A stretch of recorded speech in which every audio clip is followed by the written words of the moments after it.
तर काय म्हणता मित्रमंडळी, जय भीम नमो बुद्धाय. तुम्हाला तर माहीतच आहे की आपण 3 महिन्यापर्यंत ग्रंथपठणाचे ब्लॉग टाकणार आहेत. तर आपल्या ग्रंथपठणाच्या ब्लॉगचा दिवस आहे 29वा.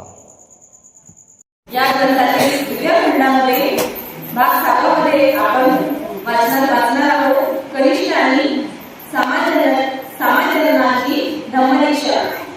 त्यामध्ये पहिला आहे उपाली नावास धम्मदीक्षा. उपाली हा शब्द आपण 2 दिवस अगोदर वाचला होता.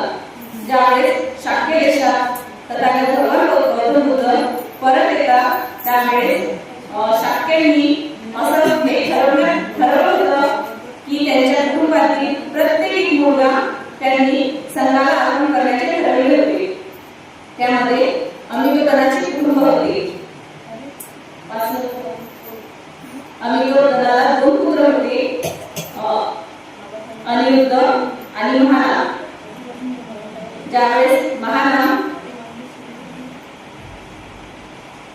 या दोघांपैकी एक कोणी संघात प्रवेश घेण्यासाठी ठरवतो त्यावेळेस त्यांच्या आईला ते परवानगी मागतात. नंतर त्यांची आई परवानगी देण्यास मनाई करते व त्यावेळेस शाक्यांचा राजा द्वितीय असते. त्यांची आई त्यांच्यावर एक अट ठेवते की ज्यावेळेस राजा द्वितीय संघात प्रवेश करेल